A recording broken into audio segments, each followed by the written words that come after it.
Hello, my name is Jonathan Lowell. I am the Engagements and Programs Coordinator for Planet Texas 2050, a research initiative at the University of Texas with the goal of being of service towards making the state of Texas more resilient and equitable. We do this by undertaking interdisciplinary research that aims to make societal impact.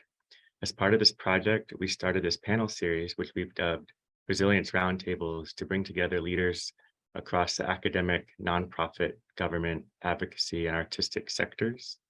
We organized these with a handful of speakers and a moderator from the Planet Texas 2050 network, with topics that intersect with the issues of resilience, climate justice, disaster preparation and response, biodiversity, environmental humanities, and more. Before we begin, I'd like to read the land acknowledgement that was developed by the Program in Native American and Indigenous Studies here at UT. We would like to acknowledge that we are meeting on the indigenous lands of Turtle Island, the ancestral name for what is now called North America. Moreover, we would like to acknowledge the Alabama Cusada, Caddo, Carrizo Comecrudo, Coyawiltelcan, Comanche, Kickapoo, Lipan Apache, Tonkawa, and Isleta del Suero Pueblo, and all the American Indian and Indigenous peoples and communities who have been or have become a part of these lands and territories in Texas. And in recognition of the ongoing and cumulative challenges faced by Indigenous peoples in Central Texas and globally, we call upon the University of Texas at Austin to repatriate the ancestral remains held by the Texas Archaeological Research Laboratory to their Indigenous descendant communities and native lands, to commit to the active recruitment and material support of Native American and Indigenous students who currently comprise fewer than 0.2% of UT Austin's student body, to support the transition of the program in Native American and Indigenous Studies into a center, to establish a protocol of research and study on tribal or native lands, and to foster an ethics and practice of engaged scholarship with and for Indigenous peoples, communities, locally and internationally. So today our panel revolves around Mónica Teresa Ortiz's short film, Weather Isn't Small Talk, which is an exploration of the themes of climate, land, and language. Mónica is a poet and interdisciplinary artist, Planet Texas 2050 Artist Fellow, coming to us from the Texas Panhandle. We have Mónica joining us as well with her collaborator, Genesis Mancherain Abach, a queer Cachiquel actor and filmmaker, born and raised in New York City. We have three folks who are here to respond to and converse around the film and its themes.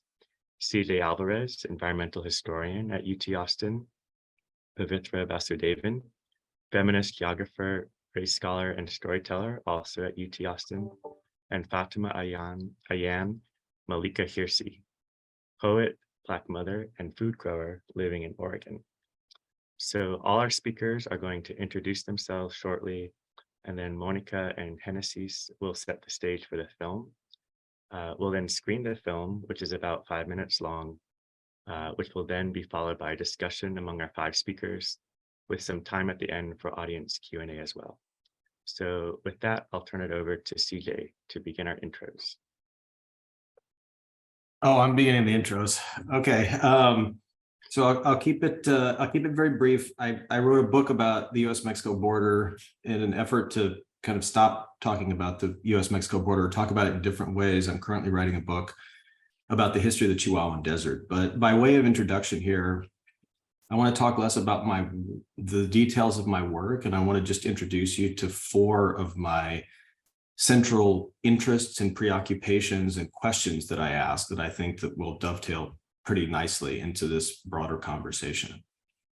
First, I'm interested in the question of embodiment on the land and what we might call ground truth.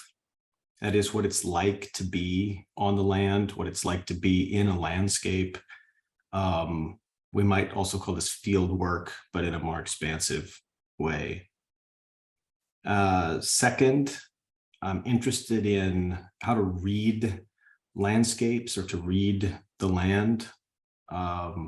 This has really been a central preoccupation of mine, first in the context of the built environment, and how we learn to kind of read the modifications on landscapes that human beings have made in all different manners. But I'm also interested in reading the land in terms of building an understanding of ecology and ecosystems. So interdisciplinary, not just within disciplines of the humanities, but also with the natural sciences as well. The third curiosity I have, I guess, is something I'm calling environmental amnesia or environmental alienation, and the extent to which we might misinterpret landscapes and what that might mean, or not interpret them at all, just take them as a given, as a foregone conclusion, as something that's self-evident. And in terms of alienation, I found a curious phenomenon in my own life and thinking. And that is that the more I learn how to read landscapes and think about embodiment and expand my vocabulary, speaking to the question of language, the more unmoored I often feel, the more disconnected I often feel from landscapes I thought I knew and land that I thought I knew. So I find that phenomenon very interesting, and maybe other people don't experience that, but that's one of my preoccupations. And then finally, I'm interested in chronological scale. In the context of climate change and resiliency, we often look toward the future and future generations. And as a historian, I typically look toward the past. And my work is moving deeper and deeper into the past, beyond what we might call traditionally history. Although that's a very interesting distinction that we can talk about if you want. But most importantly, I'm curious about how, when the chronological framing changes, the stories that we tell change, and the categories that we use to talk about ourselves and the environment change. And so it's more than just an antiquarian or archaeological or geological preoccupation. It's a narrative preoccupation as well, about how the chronological scale we use affects just how we think about the world around us. So those are my thoughts. Who's next?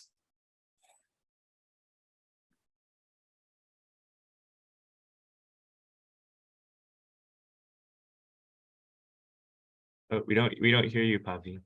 Looks like you're unmuted, but we don't hear you. Do you hear me now? Yep. Okay. For some reason, the headphone is doing the opposite thing it's supposed to do. Hi, everyone. So glad to be here. My name is Pavitra Vasudevan, and I'm at UT Austin in Women's and Gender Studies and African Diaspora Studies. I am a geographer by training, and I'm really glad to be here. Mónica Teresa Ortiz was one of the first, really the first guest I'd invited as a speaker in my class on race, capitalism, and the environment about 4 or 5 years ago now. And I'm really excited and honored to be part of this conversation. So my research, ethnographic work, engages with communities who are struggling for environmental justice. And I think about what everyday life is like for them living in hazardous environments and what we might learn from their experiences and political insights.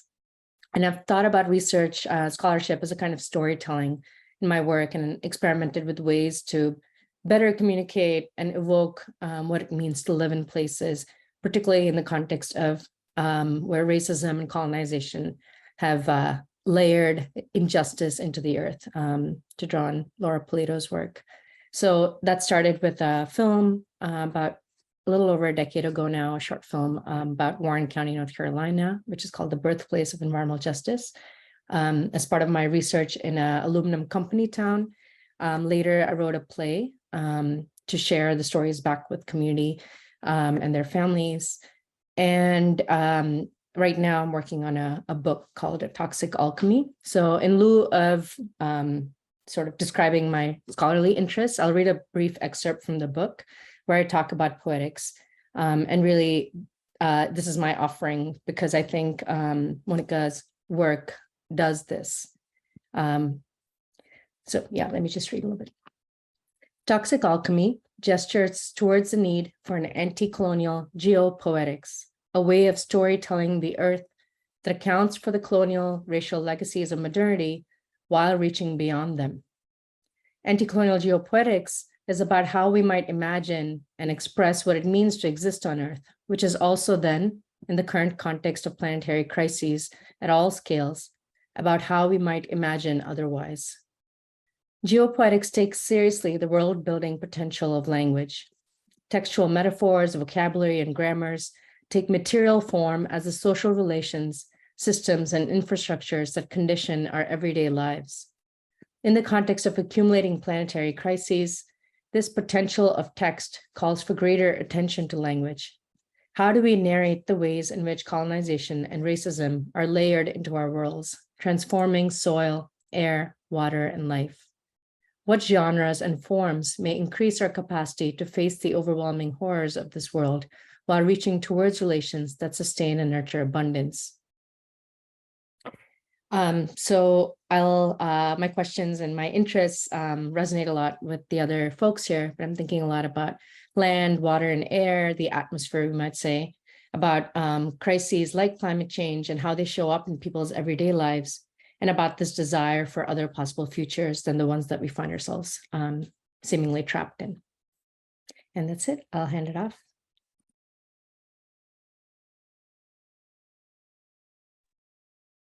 Good morning, everyone. I'm so grateful to be here amongst fellow world builders. My name is Fatima, and I'm primarily a poet. And to introduce myself and my work, I think I'll just read a poem.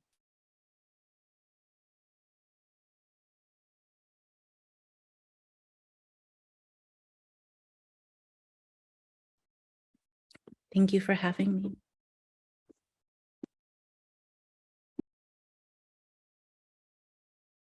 I am next on the line of intros. Hi, everyone. My name is Genevieve Mancharan Abbas. I am an actor and filmmaker. I am happy to be here. I'm honored to be here. I'm honored to be the editor of the short film we're about to watch. And yeah, I'll just keep it really short and so we can have more time for conversation. But yeah, just really happy to be here. Thank you so much. And I'll pass it on to Monica.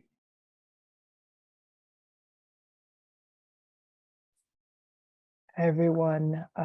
Thank you all for taking the time out to be here and to spend time with this project. I'm super excited to, be in this virtual space with everyone who, whose work I've known for a little while now. I wanted to also thank Jonathan and Heidi because y'all made working with Planet Texas 2050 really amazing. I really enjoyed our meetings, our conversations. It really impacted the work that I am doing now, even though we started this in late 2021. So it's just really beautiful to finally, connect with everyone in this way. And so I appreciate y'all's time. And also really grateful to Hennessy's for working with me on this film. It was just really a beautiful process. I'll just say a few things and then we can kind of watch it. I also want to leave more time for discussion and questions. But I did want to kind of, I guess, give a little background, I suppose. So when the pandemic happened, first kind of came out, it felt like there was just a lot of uncertainty and unknowns. But there was also many other types of violences that really shaped that first year in 2020. And even, for me, I'm 42, every year kind of has felt like the most violent year. I was in college during the Bush administration. The first protests that I ever gone to was against the invasion of Iraq. And it just kind of feels like the collapse and of the nation state, it just feels more and more like it's going to happen each year. I think that Hurricane Katrina was the moment for me that I felt, we were heading towards some kind of collision, economically, environmentally, collectively. And in Texas and many other Gulf states, we've kind of just been surviving through ecological disasters since the early aughts, which obviously are, worsened by our state and national government's choices to continue to give land and water to oil, gas, and fracking corporations, what I think are modern day land grabs, whether it's mining for lithium or building SpaceX in Boca Chica in South Texas. Colonization just continues to evolve, and apocalyptic and dystopian have just become more commonly used words than hope or faith. More than 80% of Texas land is privately owned. So this was something I learned during my period of research. When I became an artist in residence with Planet Texas 2050, it was in 2021.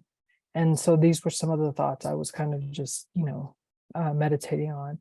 So it took a while for everything to sort of get going. And I spent a lot of time just reading and writing. I wanted to know more about like these buzzwords that I kept hearing as I, kind of got into these different conversations around climate, Anthropocene, and for me, I'm a poet, and so language is one of the most important tools in communicating for me.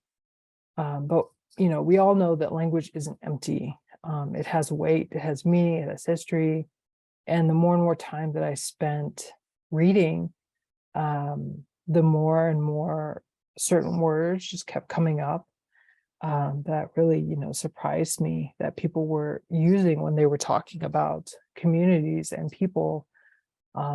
Stakeholder is one that I honestly cannot just get over. Frontline communities. I find the language that we use to talk about the environment pretty shocking sometimes, because it is so distanced. And I think that was kind of one of the, I guess, like intentions that I wanted to sort of like explore when I started working on this project. I grew up in rural Texas. I didn't grow up with a lot of people that were affiliated with, institutions or universities. It just doesn't reflect where I come from. I graduated high school with a class of like 80 people. Most of my classmates' parents were farmers. They were migrants. They worked in the dairies, the meat packing plants. My dad worked in the local corn syrup producing plant. That's actually, by the time it closed, was owned by one of the largest and most wealthy corporations in the US. So this is kind of like the background I'm coming from. It was like what I've been thinking a lot about, because I moved back to the Panhandle in 2020. And one of the most influential texts that I came across when I started reading was Max LeBron's Pollution as Colonialism, which I think is an incredible book. And they really grapple with, this like, because they're both a researcher, but also indigenous. And I think that book really finds a way to kind of like connect language with also, being able to talk about things from a scientific perspective, while also like honoring, I think, indigenous ideas and principles. But there's a particular quote from the book, and I should have written the quote down, but it's in the film. And basically they say, weather isn't small talk. And that kind of just like really sat with me, because, we talk about weather all the time here, and it's not just, to pass the time. It affects every part of our lives. We measure time by dust storms, by the days without rain. We move by the crop seasons.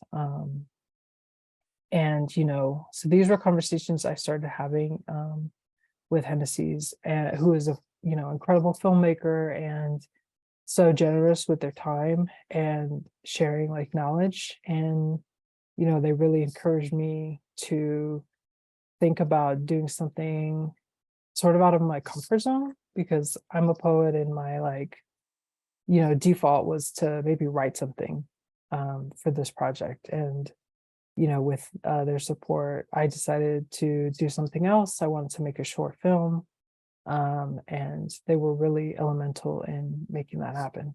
So, yeah, I wanted to kind of create something that was personal, that sort of connected all of these ideas I've been thinking about, and that was also personal to me and to the people that I grew up with.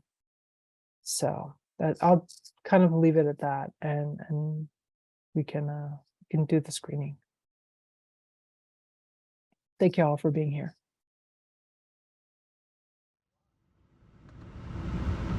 I remember we used to get good rains, summertime, whatever as hot as it has been. There's a lot more traffic, more cars. It smells a lot too. Huh? It smells. Oh yeah.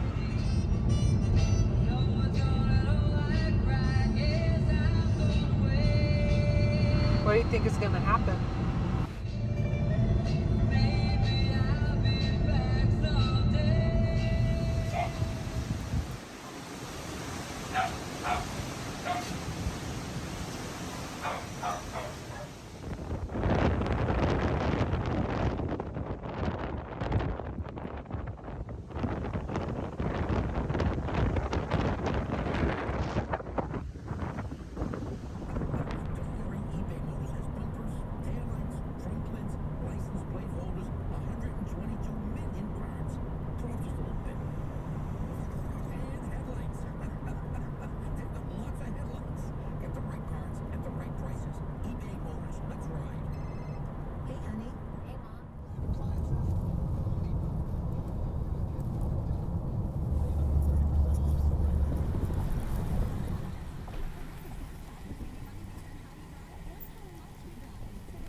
They put names on the streets now. I never had them.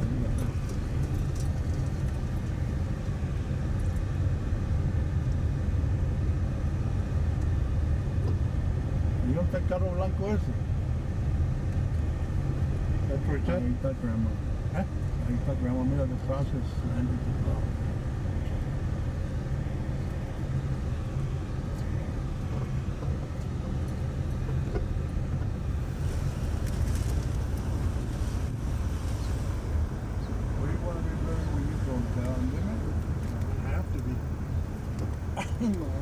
Well, they control it for the weather. Yeah, well, that's weird.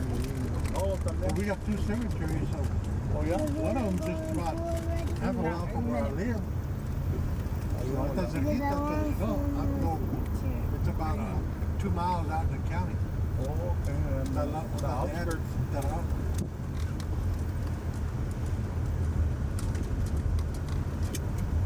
You remember that pond?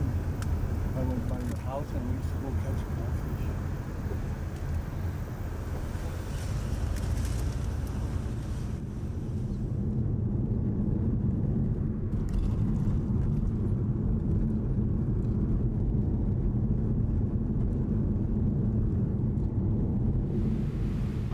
I'm not going to be around to see it. I will. I always think of it this way. I want the world to keep the earth alive for my grandkids and for their kids. Because I want you and Nick and Carla to enjoy the world, enjoy Earth.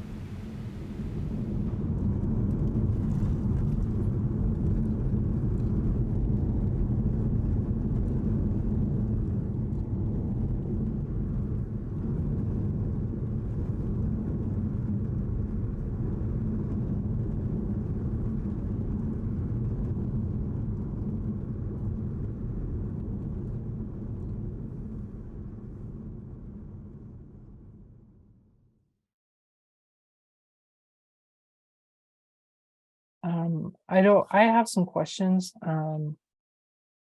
So I'm going to act more, I guess, as a facilitator.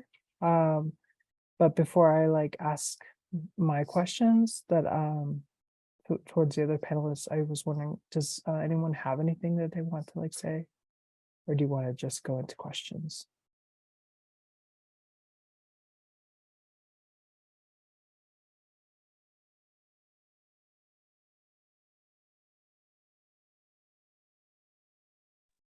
Okay.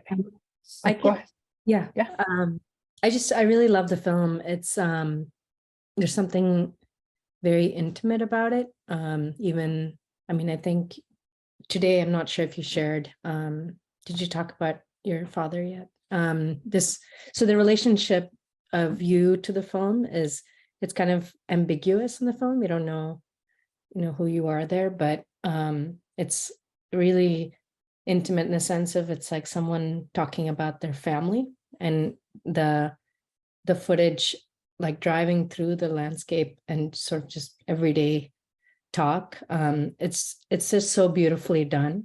Yeah, I just really appreciate that. And especially knowing what you said about the kind of language and how so much of when we talk about climate change and I think environmental crisis in general, right? There's this, well, language like crisis, like there's this sort of immediate distancing, and there's a kind of violence in that abstraction too that makes it feel so disconnected from people's lives. And I really felt at this time, and maybe also again because it was silent, there's some other feeling there, like really forces you to pay attention to that movement. But yeah, I just really wanted to appreciate that.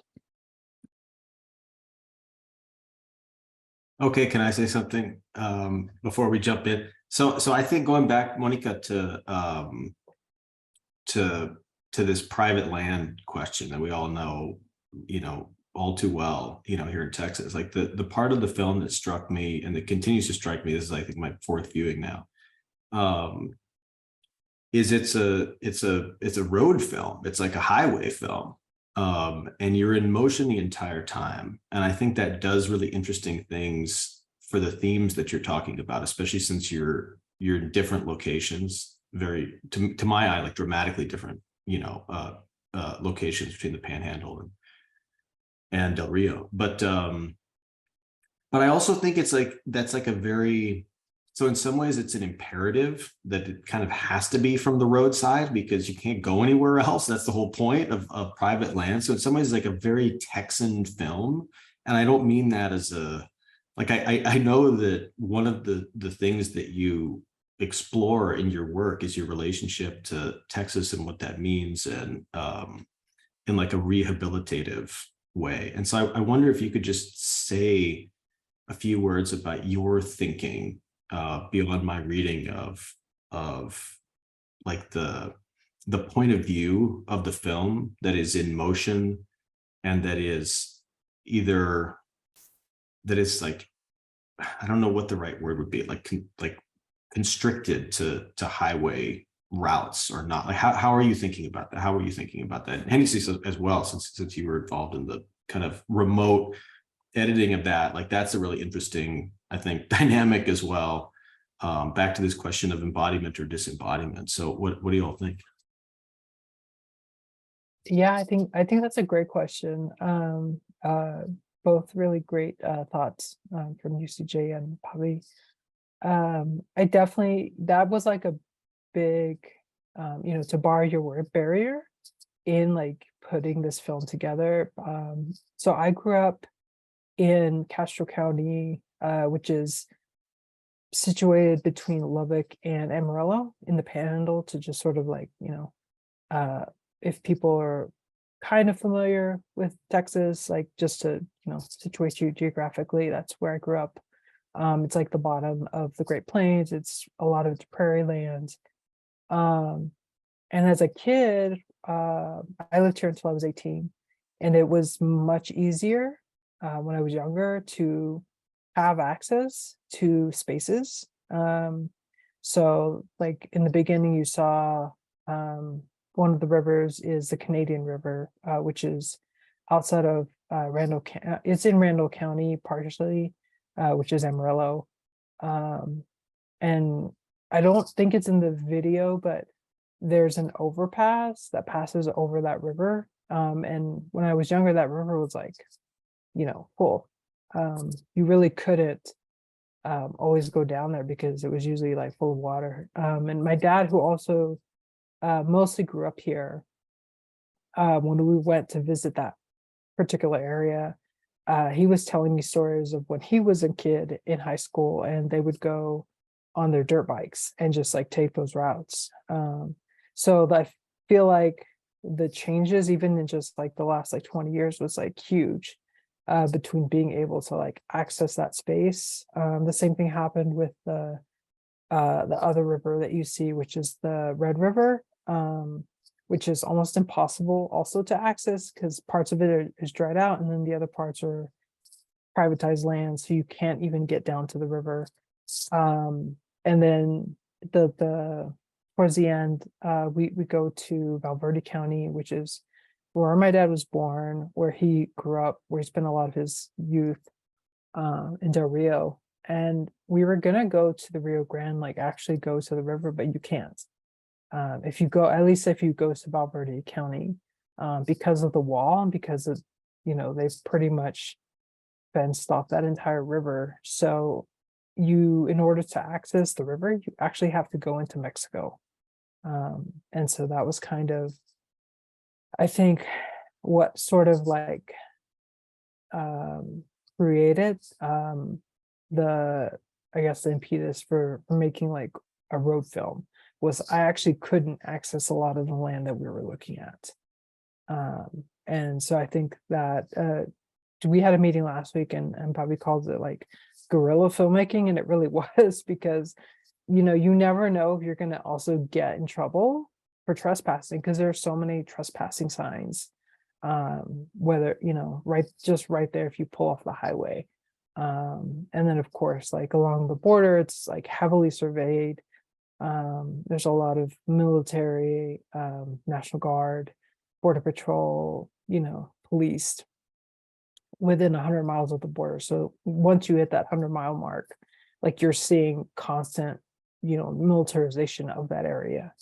So it's definitely like, I think, helped create that kind of like feeling. So I don't know if Hennessy, do you want to say anything?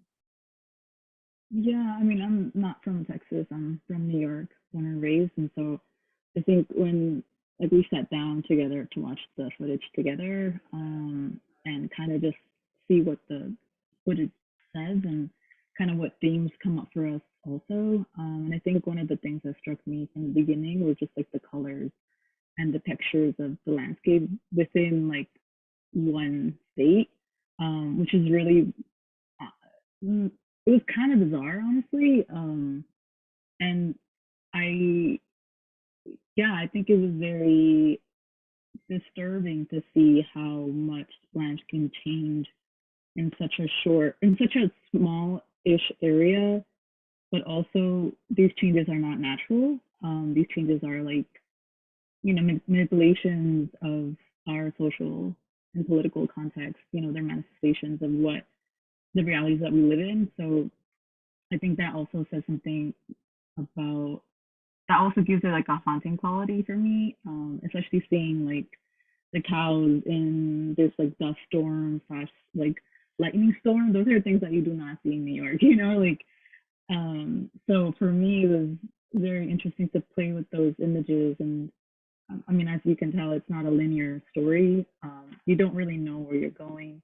We also weren't like really adhered to like kind of like being like stuck on the actual travels that Monica was doing.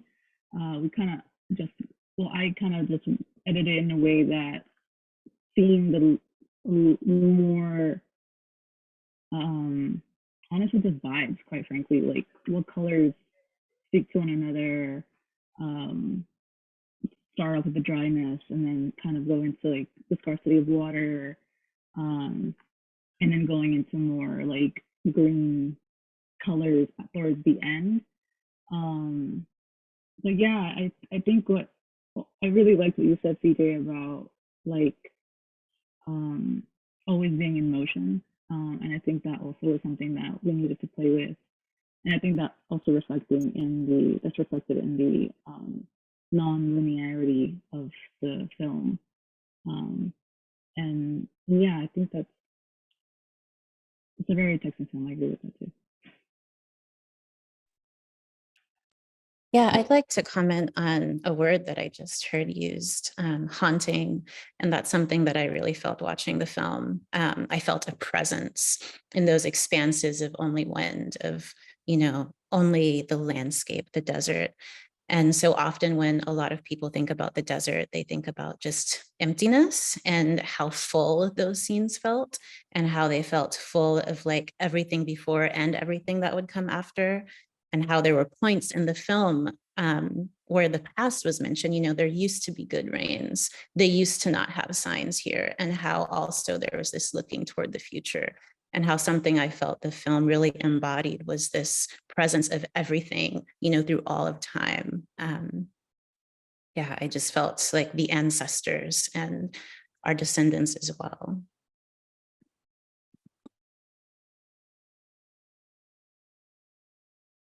Yeah, I love that you brought that up, because one of the questions that I had sent out and that I was like really interested in is there's a line in a poem of yours, Fatima. We spoke the names of signs. And I always, think about signs a lot. I think, as poets, we just, naturally gravitate to think about everything in those ways. And, and signs can be literal, they can be metaphorical. And I think I was really interested in kind of thinking also about signs, about semiotics when I was, filming. And yeah, and so I think that was a question that I was curious of, that I want to I guess open it up is what kinds of signs do you see or recognize within the film? Like how do you interpret them?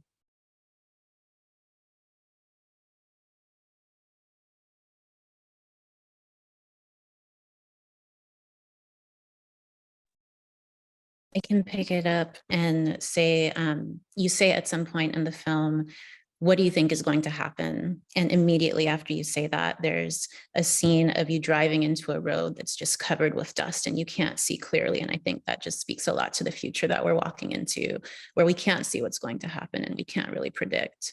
And then at another point, there's an image of a dust storm that almost looks like it's chasing you. You're just ahead and it's just rushing toward you. And it's like the future that is chasing us that we still can't see. It's like in front of us and behind us. And so I really saw the wind as a sign about the future.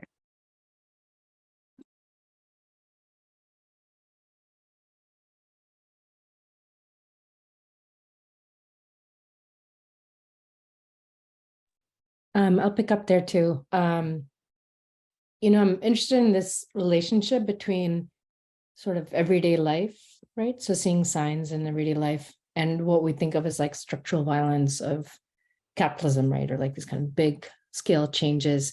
Like in my work, I think the signs appear to people a lot in terms of illness, like when the changes over time, especially in toxic environments, illness becomes a sign for people of what has gone wrong and how, what is kind of harming them, even though they may have been already living there for a long time or working there for a long time.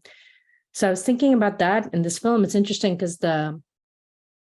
it has a critique of industrial development, right? And the kind of change that's happened.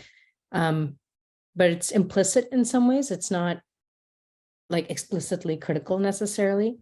It's coming up more in this way of like, change has happened, which of course it is critical, but it's specifically for me, it was that moment when you talk about the smell.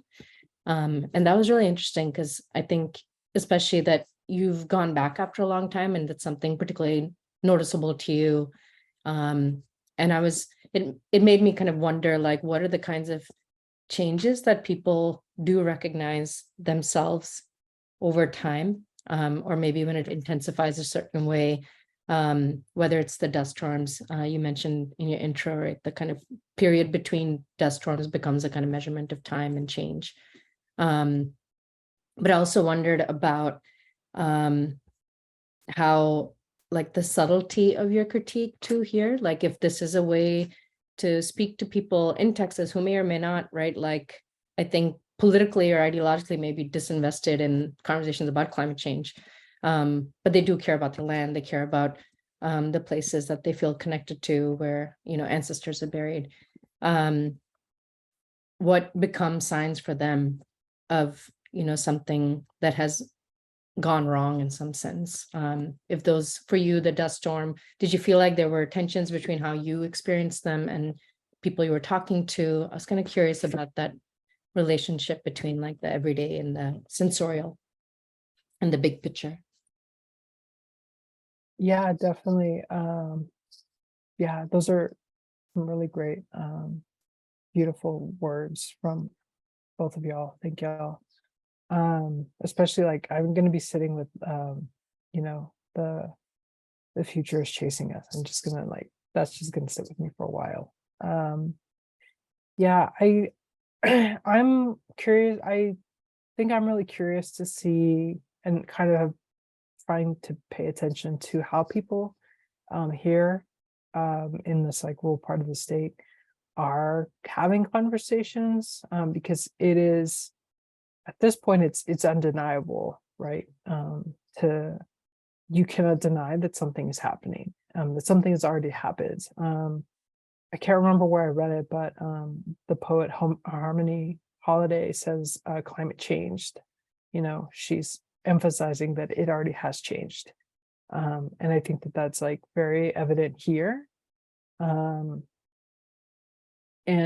so I don't know how people are going to respond, because politically, this is one of the, if not the most conservative part of the state. Like the amount of, horrible rhetoric that I hear on the daily from the news and the radio, in conversations at the grocery store, it's just very common here. And so it's like, how do you even begin to, have conversations about something people will politically deny? And I think that kind of was also like, something I was thinking about when I was doing this project, which is also one of the reasons why my dad like wanted to go with me. I think because of this sort of like increase in, in violence. I think he felt better if I didn't just drive across the state alone. So I think that was one of the reasons why he volunteered to drive me. He also like knows this state better than anyone I've ever met in my life. My dad doesn't use, I've talked to him about this, like he doesn't use street names. He doesn't use anything like that when he's giving you directions. He will give you landmarks. Sometimes maybe he'll give you a highway name, but if he's going to tell you how to get somewhere, he knows how to get you there, but you just really have to pay attention. And I've always been really interested in like that kind of language, and that kind of like expression that people have, of just knowing some place so well that they can describe it to you. But then what happens when these places are changing because of industrialization, because of development, because of just these different factors, then kind of what happens. And I think I'm really curious about that too. So that is so fascinating to hear about your dad, and also just, this is less directly related to the film, but more into your comments, Monica, to the question of signs or place names more generally. I mean, the thing that always strikes me, having grown up in New Mexico myself, is that in New Mexico, we almost never reference counties for any reason. Like we reference mountains and valleys and river basins, and we talk in terms of natural features in that way.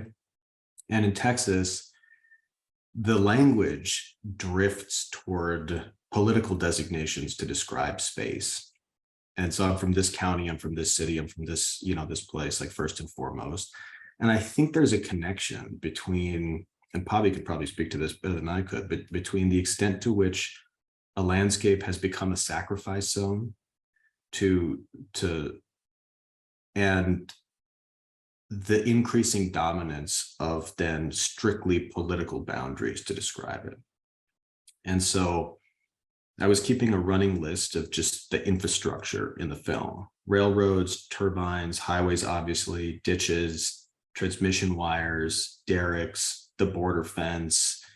It's just completely modified in these industrial ways. And I think that makes people like your dad that much rarer, and that kind of spatial sensibility that much harder to achieve when the remarkable things that would designate landmarks have just been kind of stripped over. And so I'm fascinated by the habituation that so many people in Texas have developed to that kind of landscape, such that the words at the end where your dad says, "Keep the earth alive," whereas I read this as like a completely destroyed sacrifice zone. And it's like, it strikes me as odd that like this would be the baseline. And so I'm very curious. Yeah, I'm really curious about that. Like, kind of like, when we talk about like collapse and crises in the future, if we were to imagine the point of view of people, let's say in the 1810s or the 1820s, and if they were to see what has become of the landscape today, they would see it as like unrecognizably apocalyptic. And so I guess that's some of the ways I think about like how we talk and think about place names and how we read the landscape. But does that make any sense, Monica? And like, what do you think about all that? Yeah, I've no, I totally agree. I think that, I don't know if we'll get to this question, but because I want to leave time for, if people have Q&As. But in this article that I had read from Pavi, like it talks about like how do we maintain our humanity in crisis? And I think that, and maybe Fatima also can, and hence these two, like as artists, they can also speak to these things. But I also think about like memory work and like archival work, and how I think that is like so important to also, kind of like, I don't want to say preserve, I don't like that word, but to, hold on to these like memories and these visions and these images, because, like you were saying in your opening introduction, talking about alienation, I think especially the pandemic has like increased our sense of isolation and alienation. And I think like storytelling and memory work becomes even more important in these aspects, like poetry, filmmaking, writing, visual arts, just ways of expressing, our different like emotions, processing, and just being able to talk about our past, to talk about our histories, and to talk about them in ways that are not based in like coloniality, either, like, kind of rejecting the way that the West has tried to instill our relationship to the land,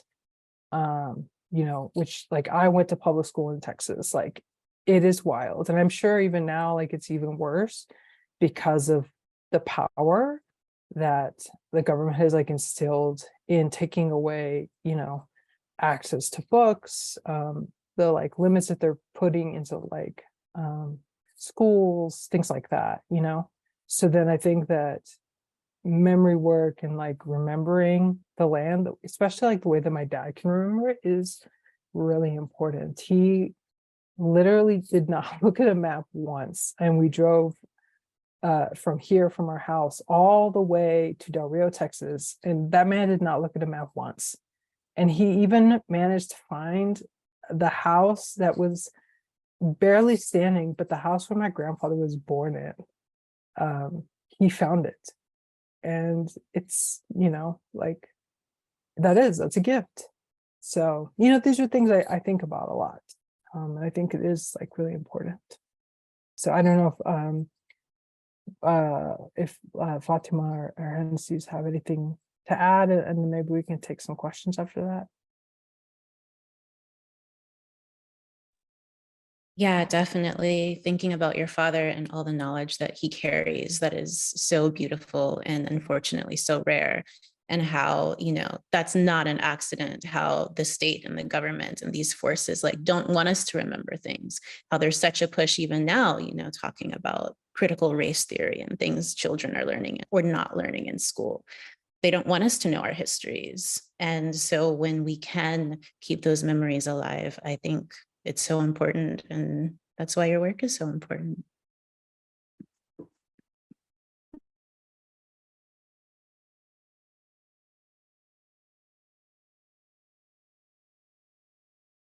Yeah, I guess my only comment would be that we didn't explain a lot in the film. We didn't talk about where we were at. We didn't, specify who was saying what. And I think it really, one was for protection of Monica's family. Obviously, it's Texas, a different reality than perhaps doing a film in New York or somewhere else where it's a tiny bit more safe, even though that's not very true. And I also think that part of also like the anonymity, or like the being anonymous, also kind of allowed us to talk about land in a way that's not specifically just Texas, right? These are phenomena that are happening worldwide. And so I think this tactic of not being specific also kind of allows anyone who's watching it from anywhere to be like, oh, those are phenomena that are happening here in my own hometown or my home country or whatever. And so I think that's also really important to kind of create a bridge in a way to talk about climate disaster. And also on that point, I think someone mentioned genres and narratives and how to even talk about climate change, climate disaster. And I think as a storyteller, I really do find like a lot of liberation and freedom in experimental films and guerrilla films. I think they're one of the most important like genres in cinema, even though they're not like relegated as much, or they're not prized, right? Because they don't fit a certain package, or they don't fit a certain standard of creating. But yeah, I think it was just a great practice for me as an editor to work in a nonlinear way, even though I do find myself doing that more so in my stories. But it just leans on also what CJ mentioned, like always in motion. That kind of really stuck with me, because I was talking to a friend yesterday and we were talking about what's the difference between my generation and our parents, for example. And I was telling them that I have the luxury of slowing down. I have the luxury of staying still and really trying to be in the moment, versus my parents, who have always been in motion, always been trying to figure out what work to do, how to maintain the family, how to like maintain like survival, basically. So I think that something about being in motion also now like shows me that there's a survival tactic, I think that also adds to this like haunting slash like unsettling feeling of the film. Like there's not a single moment when we can take a breath in a way. So yeah, And of course, again, thank you, Monica, for trusting me. It was such a wonderful process to work with you. Of course, it was a little difficult since we were not in the same room. But I think, yeah, just the vulnerability that you had opening up your stories of your family, even if not all of the stories like were in the film. I think, yeah, it was just a really great process to be part of. Thank you. It was really beautiful. And I couldn't have asked for a better editor and collaborator. They were so patient with me because I'm kind of a mess sometimes. I have all these ideas and I don't always know how to organize them. And sometimes you need someone who can organize things and just see things in a very different way. I want to be mindful of people's time because I know a couple of people need to leave. So I don't know. Do we want to? I think there's like one. We have one question. Yeah. Yeah. Yes, and I just saw Pavi's comment too. Would love to link to their film because I think I definitely want to watch it too. So maybe you can also email that out to us. Yeah, we can. Because I definitely want to watch that. But yeah, let's so if anyone has any other questions, we can try to answer them in the last like 10 minutes.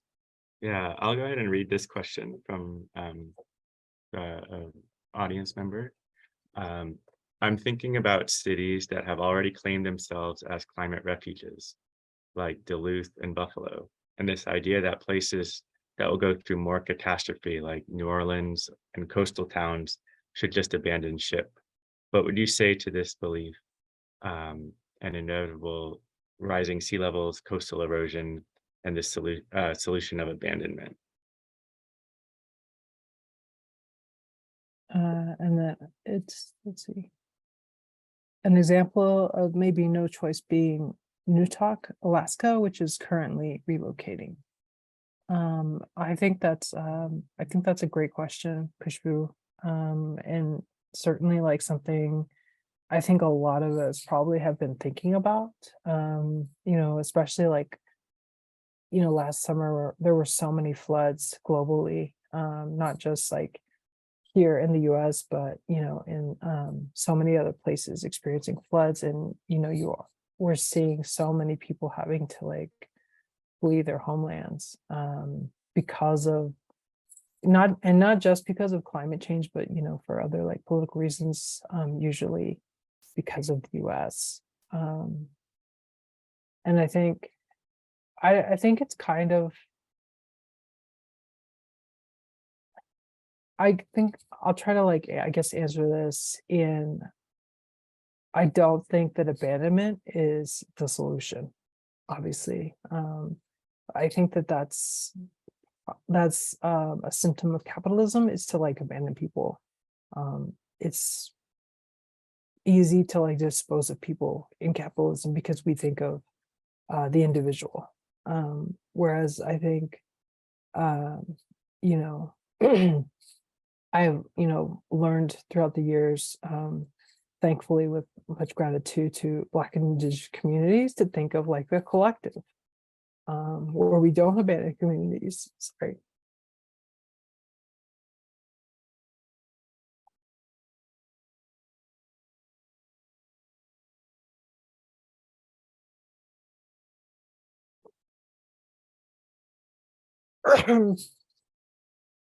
And it's getting, I just think that, these, again, like language is so important because we talk about resilience, and I've like actually really come to dislike that word a lot, because resilience sort of puts that that weight onto communities, like to withstand, to survive these like catastrophes that aren't of their doing, and just, kind of saying, yeah, they're, a resilient community. Like I think about the language of particularly like in Houston after Harvey, people just talked about the resilience of the spirit. And like, I think that's a terrible way to talk about people, because like Genesis was saying, like our parents, especially like immigrant parents, didn't have a choice, to slow down. And I think again, we're trying to just force people to continue to move. Um, and and I think about like motion and movement a lot because of like migration, but also because of things like climate disaster that are hammering the Gulf states, and hammering these coastal communities. Some people can't move. Some people cannot afford to do that. They can't afford to leave their homes. It might be all they have, or their communities. So I think it's a really difficult position, that we're creating these like circumstances.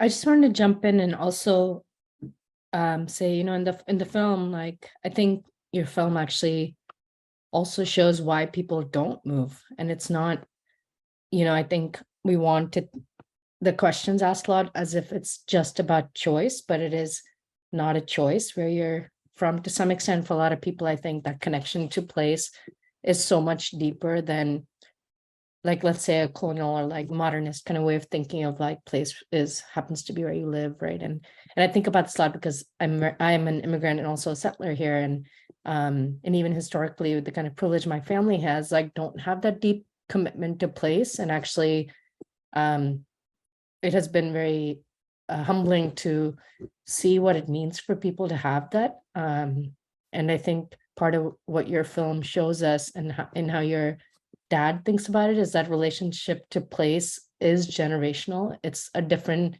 sense of time than the kind of and really different than the way we talk about disaster as like this kind of imminent thing, or it's going to happen or somewhere in the future. It's like, no, actually it's been happening, and for some people it's been happening for a long time. So it's not to say like, yes, the floods are real, the needing to relocate is a very real thing for a lot of people, and like that's not about choice. And I think it's really important to like distinguish that, exactly because of what you're saying, that there's much greater kind of forces at play, and sometimes people have to, and many times they don't want to necessarily, but that there is a connection to place that, and over time, that is deeper than that.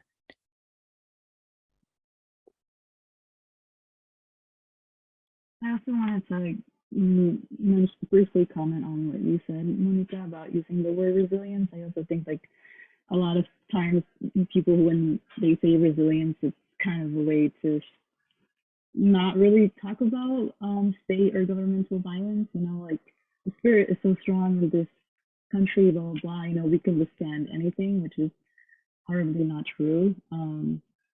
And yeah, it's there needs to be a way to talk about, yes, we are strong people, but not because we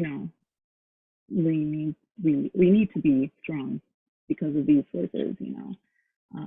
It's not something that should be I believe it's not something that we should totally be proud of, because it does reflect our history with the state, with government. And I think sometimes people forget to talk about that aspect. Yeah, thank you. Fatima or TJ, do you want to add anything before we maybe close out?